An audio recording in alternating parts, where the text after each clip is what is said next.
इस्लाम, हिंदू धर्म और इस्लाम का तो खैर कोई बराबरी है ही नहीं। कोई ये कहे कि हिंदू और इस्लाम, ये हिंदू धर्म और इस्लाम, तो मैं कहता हूं ये सबसे बड़ा अहमक है। क्यों? इसलिए कि ये हिंदू धर्म आसमानी किताब है ही नहीं। है ईसाइयत, मसीहियत और यहूदियत, ये किताब है, तौरात, ज़बूर। मालूम है अल्लाह ने भी इन्हें आसमानी धर्म कहा है, इसलिए इनका आपस में मुकारना तो हो सकता है, लेकिन हिंदू धर्म का मुकारना आदमी गिरे जनाब अली, कहां राजा भोज, कहां गंगवा तेली। हिंदू धर्म का मुकारना अल्लाह के इस्लाम से हो, ये करना ही हिमाकत है। मैं एक बुनियादी तौर पर नंबर 2, ये उनका कहना गलत है। अल्लाह को अल्लाह कहो, अल्लाह को विष्णु न कहो, अल्लाह को ब्रह्मा न कहो। देखो ब्रह्मा और अल्लाह किसकी वो लिंग पूजा हो रही है उसकी आजकल। बम बम बोले टीवी पे मैं परसों देख रहा था, वो कोई बर्फ की बनी, अजीब कौम है यार, जजीर कौम है, इतनी मलिच्छ और गंदी कौम, औज़ु बिल्लाह, कि जहां कहीं भी अस्तगफिरुल्लाह, शर्मगाह भी पूजने लगे। ये शर्मगाह ही तो है, ये भोले की लिंग है, इतनी मोटी, इतनी तगड़ी, ये इनके औज़ु बिल्लाह, यानी मैं नहीं कुछ कह सकता, अब मैं जुबान को। तो आप हमारे अल्लाह को उन जलीलों का नाम दें।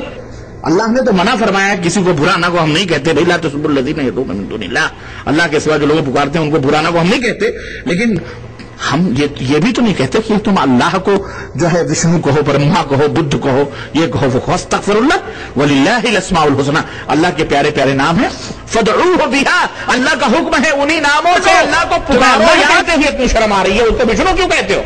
तुम विष्णु कहोगे, तुम ब्रह्मा कहोगे, वो समझेगा ये तो हमारे माबूद की बात कर रहा है। तो फिर हमें इसमें फर्क क्या है? हमें इसमें बात जब अल्लाह की आएगी कि अल्लाह एक है, विष्णु अनेक है, ब्रह्मा अनेक है, फलाना अनेक है कि नहीं, तुम अल्लाह को राम रहीम एक ही कर दो, गलत बात है, यह हराम है इस्लाम के अंदर।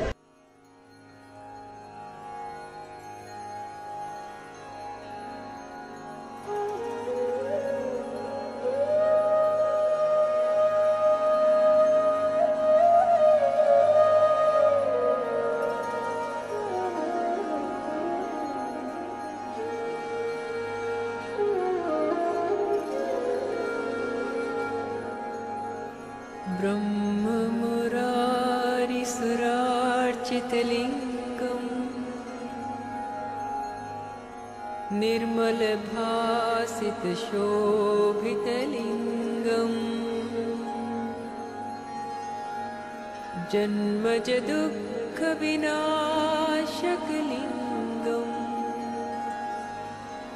तत्प्रणमामि सदा शिवलिङ्गम्।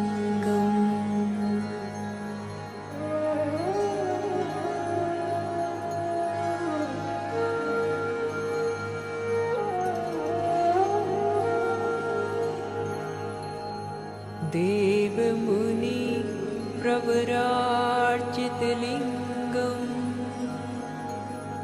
कामदहन करुणाकरलिङ्गम् रावणदर्प विनाशनलिङ्गम् तत्प्रणमामि सदा शिवलिङ्गम्। सर्वसुगन्धिसुलेपितलिङ्गम् बुद्धिविवर्धनकारणलिङ्गम् सिद्धसुरासुरवन्दितलिङ्गम् तत्प्रणमामि सदा शिवलिङ्गम्।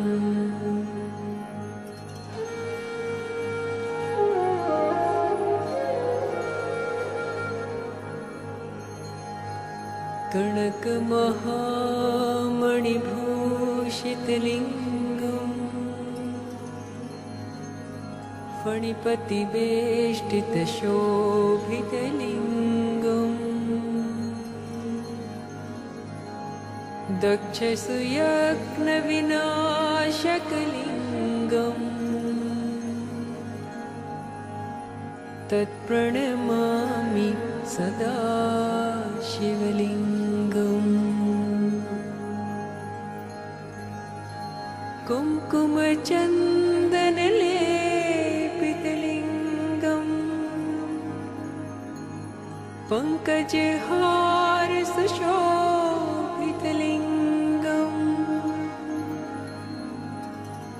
सञ्चितपापविनाशकलिङ्गम् तत्प्रणमामि सदा शिवलिङ्गम्।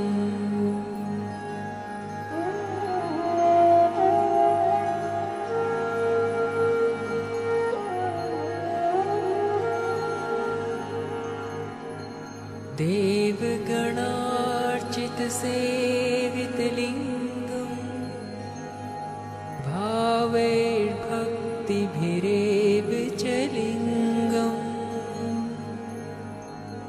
दिनकरकोटिप्रभाकरलिङ्गम्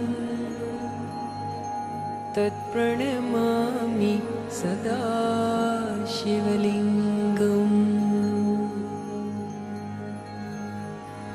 अष्टदलोपरिवेष्टितलिङ्गम्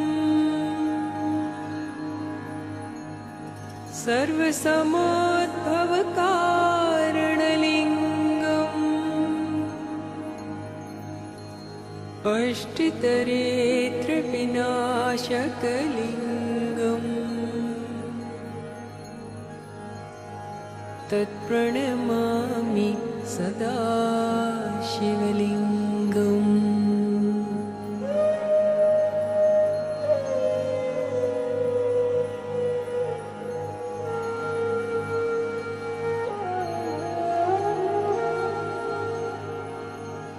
सुरगुरुसुरवरपूजितलिङ्गम् सुरवनपुष्पसदार्चितलिङ्गम् परमपदं परमात्मकलिङ्गम् तत्प्रणमामि सदा शिवलिङ्गम् तत्प्रणमामि सदा शिवलिङ्गम् तत्प्रणमामि सदा शिवलिङ्गम्।